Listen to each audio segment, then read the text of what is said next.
If we talk about cancer, सबसे पहली चीज़ हमारे माइंड में क्या आती है? Pain, treatment, chemotherapy, medicines, hospitals.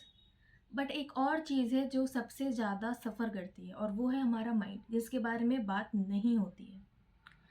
As a psychologist and nutritionist जितनी चीज़ें मैं पढ़ती हूँ, जितना नॉलेज गेन करती हूँ, ये ड्यूटी है कि मैं आप सभी को अवेयर कराऊँ, अपनी नॉलेज आपके साथ शेयर करूँ। राइट?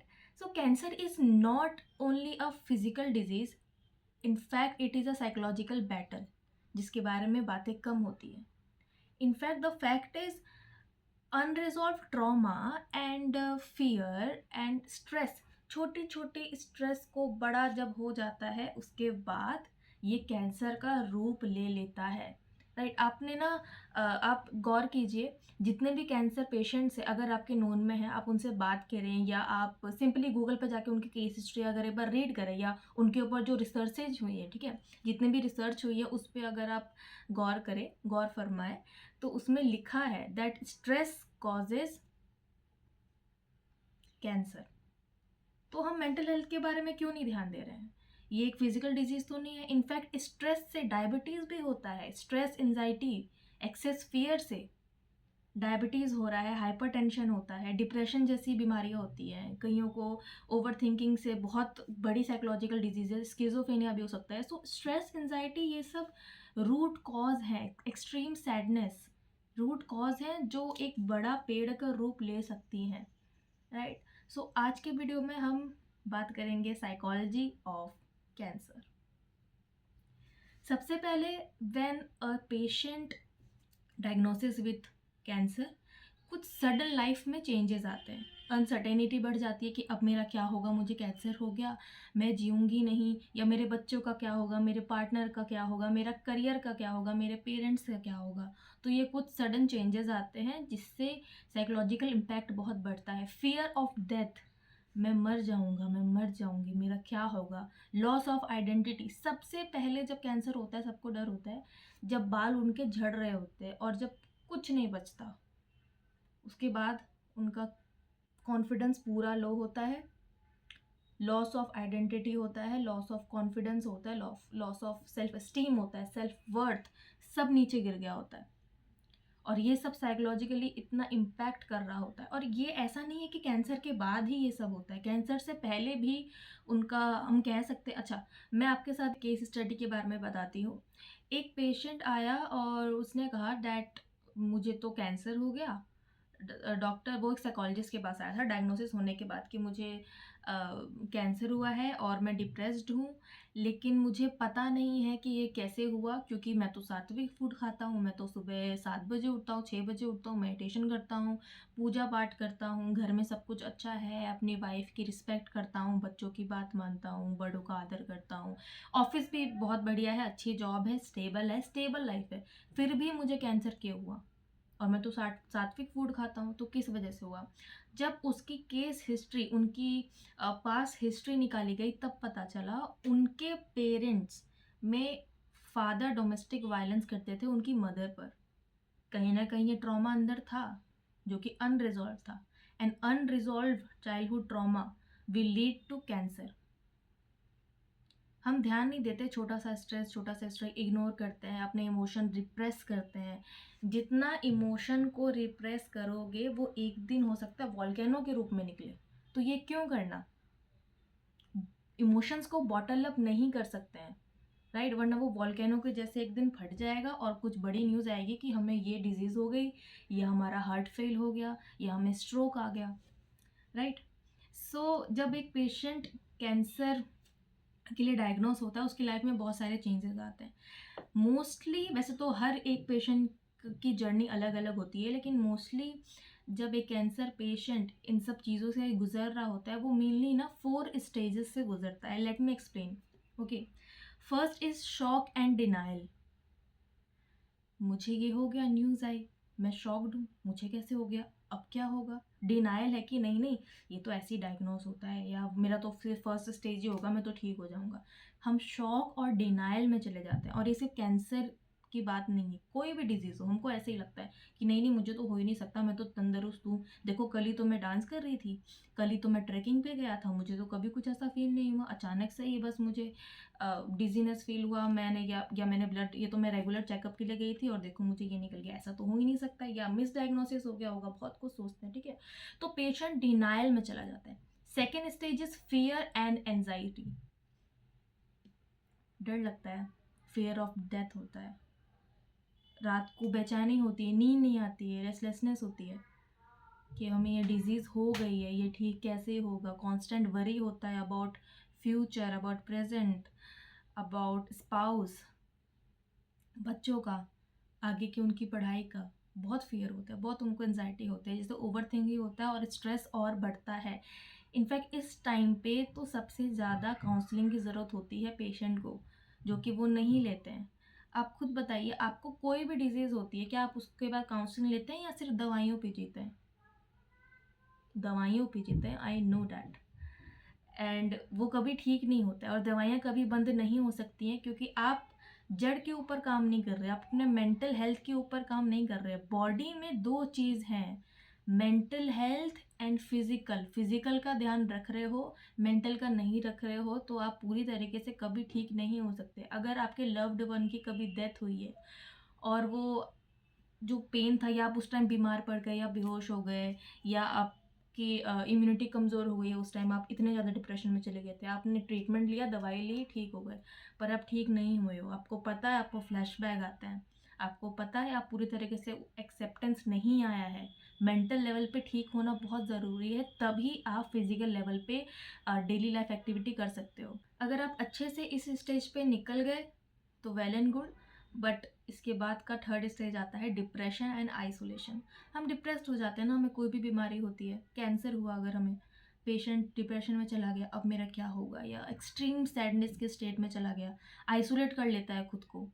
अभी रिसेंटली बहुत सारे केसेस मैंने देखे हैं और मेरे आसपास भी देखे हैं जिनको ये डिजीज़ हुई थी, कैंसर हुआ था, वो फ्रेंड्स, दोस्त, फैमिली से भी आइसोलेट हो गए थे, वो अपनी अलग ही दुनिया में चले गए थे। और इस टाइम पे आपको अलग दुनिया में नहीं जाना है, इसी दुनिया में अच्छे से जीना है, और पेशेंट अपोजिट करते हैं।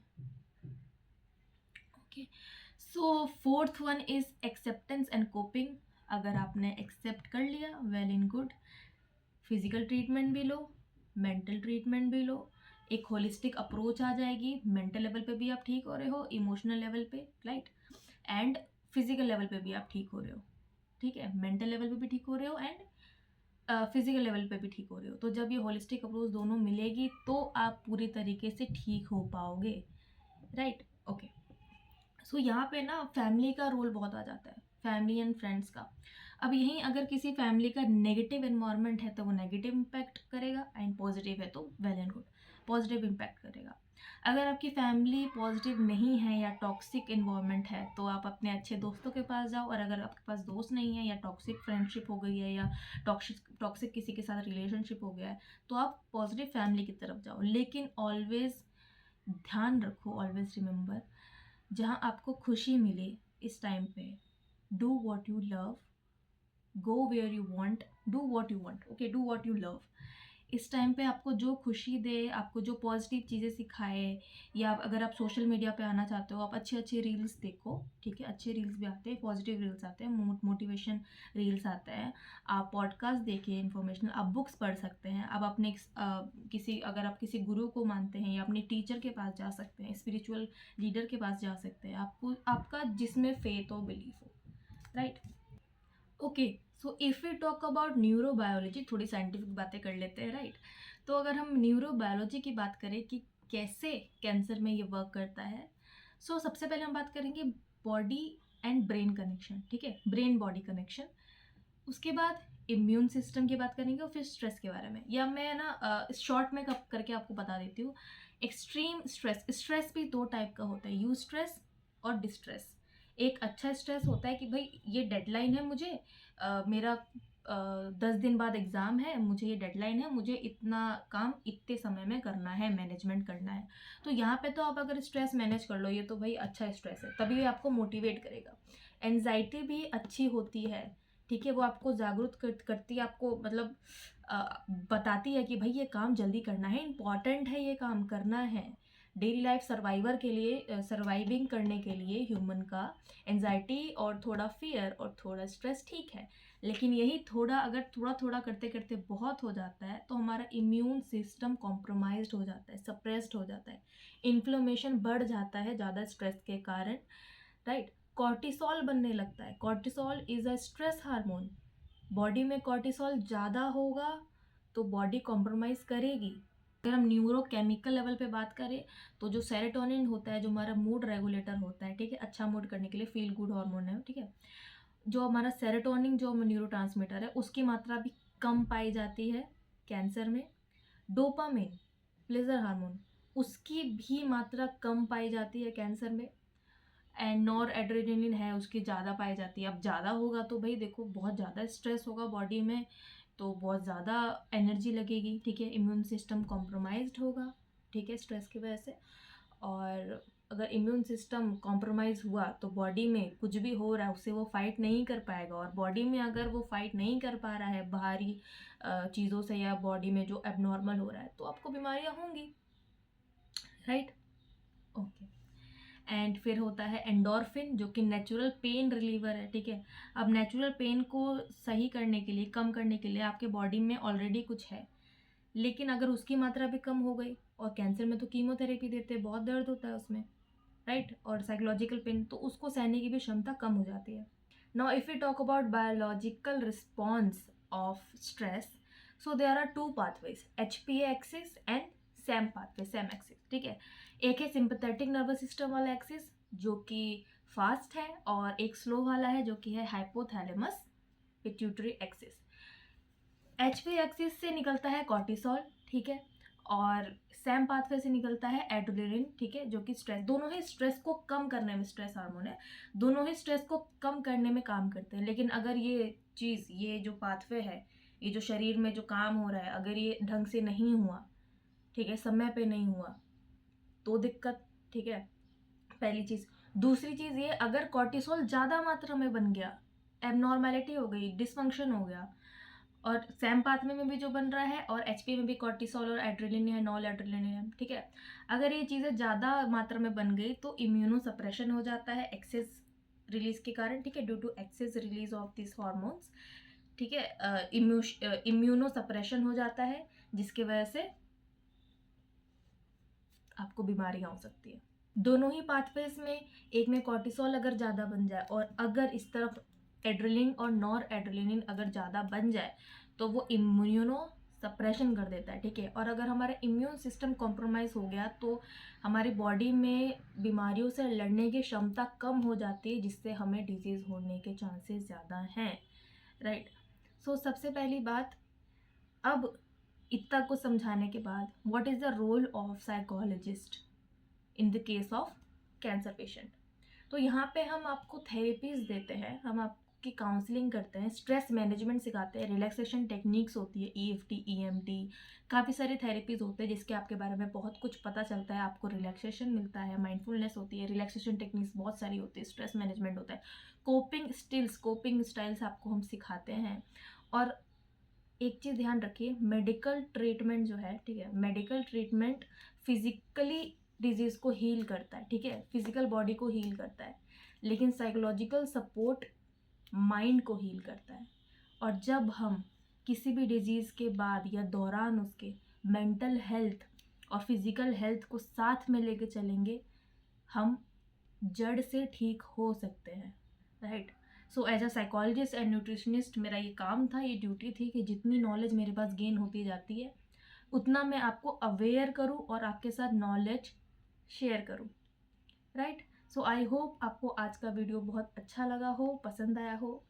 और अगर मैं लास्ट में एक और चीज़ बोनस ऐड कर देती हूँ, ठीक है, एज अ न्यूट्रिशनिस्ट कुछ चीज़ें हैं जो सेरोटोनिन, डोपामिन और इन सबको बढ़ा सकती हैं, ठीक है। तो आप कुछ भी फूड आइटम्स आप नोट डाउन कर लीजिए, या मैं यहाँ डाल दूँगी, वो देख लीजिए और आप उस चीज़ को खाने में स्टार्ट कर लीजिए, ठीक है। For example dark chocolate, you should have dark chocolate, eggs, nuts and seeds, दालें खाएं, ये कुछ कॉमन चीज़ें हैं, बनाना है, पाइनएप्पल है, राइट, बेरीज हैं, तो ये कुछ चीज़ें अपने खाने में ज़रूर ऐड रखिए और पूरा फुल डाइट लें, न्यूट्रिशन, वैसा अन्न वैसा तन और वैसा मन, तीनों चीज़ों को आपको बढ़िया रखना है, तभी बीमारियों से आप बच पाओगे।